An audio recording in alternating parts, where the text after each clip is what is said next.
Doesn't mean that Hillary would have been a good choice No. either. She was a terrible choice. She's a corrupt politician, one of the most unlikable people that's ever run for office. They were trying to get people to be supporting her just because she's a woman. This is going to be her history. Women, ladies, I stand with her. So there's all these women that have this blind allegiance towards this career politician, completely full of shit. She's been full of shit forever. Hillary says Democrats' trap is pushing woke crap. So the Dems have become so dense that even she's making sense.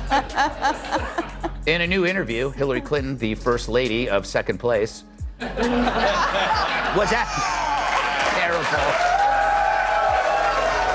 terrible. When the name of Hillary Clinton made headlines once again, Joe Rogan and Greg Gutfeld remained unaffected. They wielded a flamethrower, their wit as sharp as a Senate grilling and their sarcasm as hot as her lost emails. They tore through every stage moment and every comeback as if it were a political disaster open mic night. From foundation catastrophes to wardrobe diplomacy, nothing was safe. There was more to it than a roast. There was no holding back in the destruction of the Clinton legacy, and it's hilariously violent from start to finish. I was infuriated when people that I knew that I was friends with were trying to tell me that Hillary Clinton was a good choice. And that's the same choice. I'm like, look, I don't know if she's murdered people, but I know that I worry that she's murdered people. That's a real, I really wonder. Like this Seth Rich I know. First of all, just leave. You don't even need to go there. You know, there's so many other things. There's so many other things that we know for a fact. The Clinton Foundation, for instance. You look at Hillary. She uses the phrase, what was it? I wrote it down here. Handmaiden to the patriarchy, which I think she means she's bashing Monica Lewinsky. I'm not sure. But this only is appealing to an ever-shrinking circle of feminist women, the same who bow to the altar of trans men and keep silent when real women are victimized by really bad men. But again, it's another assigned opinion that's lazily presented, men against women. Hillary Clinton torments a nation already emotionally spent every time she exits the public glare, returning like a political ghost. The woman has altered her brand more times than a struggling fast food business in effort to convince customers that their new fries taste different. Joe Rogan and Greg Gutfeld didn't even need to get ready for their roast. They only looked at Hillary's track record of achievement and almost choked on the hypocritical feast. Will her new foreign policy class change minds that she's a horse's ass? This week, Columbia University shared a video promoting a new course that's co-taught by Hillary Clinton. Believe me, no one's more thrilled to have Hillary out of the house than Bill. Speaking of Bill, if you're a lady who is a solid 8 or above, he'll tutor you for free. It all started with her ability to evade accountability, which set a world record. In the Olympic sport of slipperiness, she would have taken home more gold than Michael Phelps. From Benghazi to the server disaster, Hillary is unwilling to take accountability. She imprisons it in a dark cellar with a copy of What Happened duct taped to its face, while the rest of the country was trying to figure out how to open a PDF. Hillary was out there smashing Blackberries like she was trying out for a revival of Office Space. I don't think the Clintons were involved with P. Diddy, do you? No, but Epstein. Was Epstein involved with P. Diddy? No, I just feel like these pedophile rings have to cross points at some point. I was infuriated when people that I knew that I was friends with were trying to tell me that Hillary Clinton was a good choice. And that's the same choice. I'm like, look, I don't know if she's murdered people, but I know that I worry that she's murdered people. That's a real, I really wonder. Like this Seth Rich. I know. First of all, just leave. You don't even need to go there. You know, there's so many other things. There's so many other things that we know for a fact. The Clinton Foundation, for instance. The infamous private email server is another example. It wasn't just an error on Broadway, it was an obvious case of poor judgment.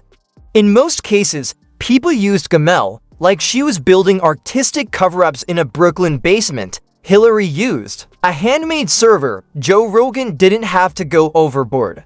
He noted that she was effectively handling state secrets like a teenager hiding text messages from their parents. First, she wasn't elected. Now Hillary's class gets rejected. True, even students on the left give Professor Clinton an F. Students in Hillary Clinton's new class says it sucks. Even more than an intern who... you know where this is going. But it's the smartest realization on campus since someone realized you could put vodka up your butt. Thanks, Shannon. Greg Gutfeld went in like a sarcastic wrecking ball, asking out loud how someone could be employed at the highest echelons of government and still act like a newbie trying to delete their internet history before mom comes home. She acted as if she had just accidentally cleared her Netflix queue after deleting 30,000 emails. That kind of boldness is worthy of its own museum section. Why Dems seem to be going out of their way to lose elections by focusing on causes that only affect a small fraction of voters. Funny, asking Hillary how to win elections is like asking France how to win wars. But she seemed to admit the interview was right chasing woke issues, noting, quote, "Look, the most important thing is to win the next election. The alternative is so frightening that whatever does not help you win should not be a..." But Hillary's greatest magic trick wasn't making emails disappear. As a consequence, integrity was vanishing from politics altogether. Her campaign was characterized by photo ops, fake smiles, and a passionate, even compulsive, desire to win over those who couldn't stand her. Greg is certain that Hillary didn't even run for president. She just wore a pantsuit and went around, doing stiff robot waves until someone told her that the ballots were closed.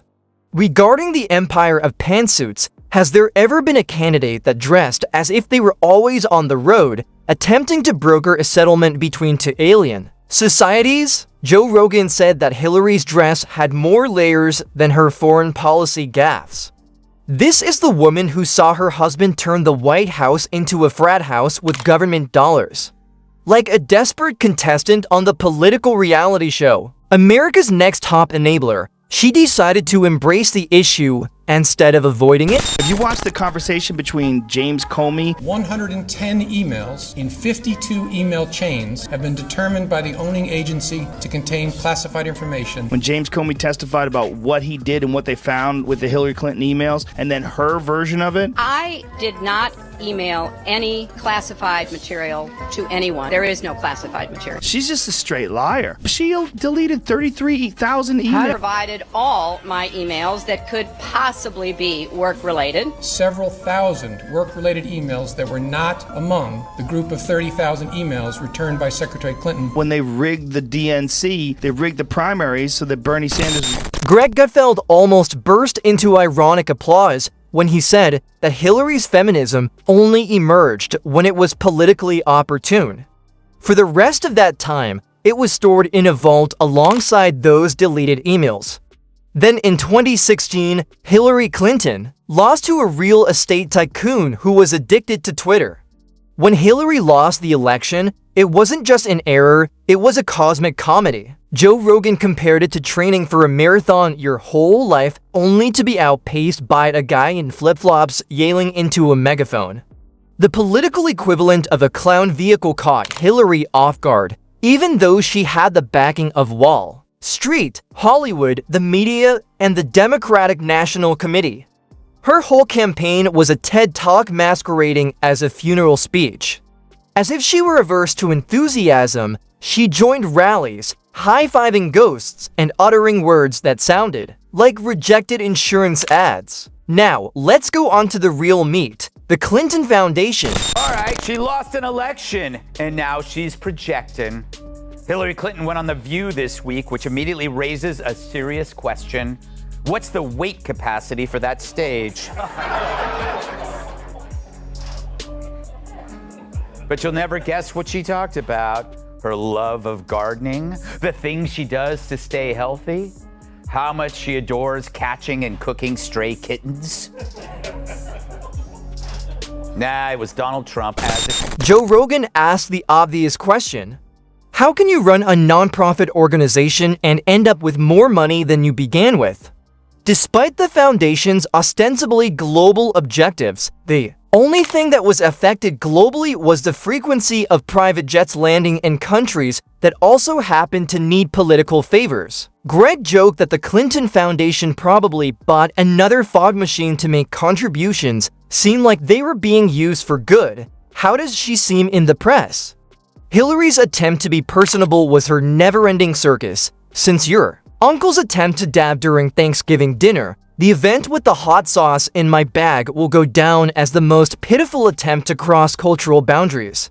Greg scoffed at her boring spiel as that's the only non-pharmacological cure for insomnia. She could talk about nuclear war and make it seem like a TEDx talk on shortcuts in Excel. Every time she tried to get emotional, it was like a malfunctioning GPS trying to reroute through the valley of fake empathy. The Hillary Clintons are the people that are like maybe disrespectful to the servers and you find out about it, they sent food back. The Democrat wall of support for Hillary Clinton's use of a private, unsecure server for official government emails and attachments. Yeah, I remember all of that. It's not the main guy, it's the support staff. Her party rallied to her defense. And to this day, it maintains she did nothing wrong. Of course. Hillary Clinton's foreign policy blunders are legendary. Her Russia reset was a flop, her media presence felt like endless sequels no one asked for, and her blame game after the election rivaled Taylor Swift's breakup tour. Gutfeld joked that if chaos were currency, Hillary would be the Federal Reserve?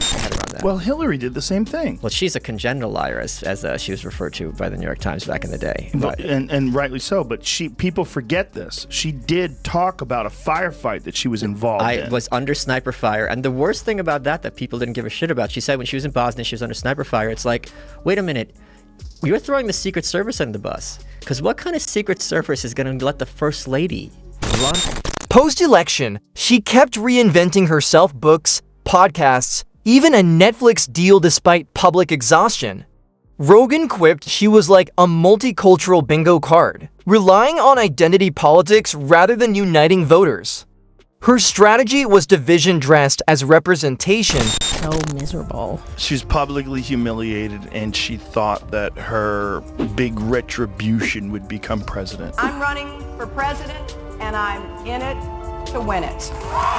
You know, become president. Sure. And then that would be it. All water under the bridge. I'm a strong woman. I'm running this country. And then America was like, nah. And I'm sorry that we did not win this election for the values we share. Her humor was equally awkward. Gutfeld called her political spam, while Joe said her jokes landed like FBI raids, painful and poorly timed. Despite it all, she acted entitled, as if America owed her the presidency. The campaign felt like someone flipping the Monopoly board and insisting they won. This is Hillary Clinton in like 2008 saying some wild type If they've committed to them, no questions asked, they're gone. She's a Republican. If they've been working and are law-abiding, we should say, here are the conditions for you staying. You have to pay a stiff fine because you came here illegally.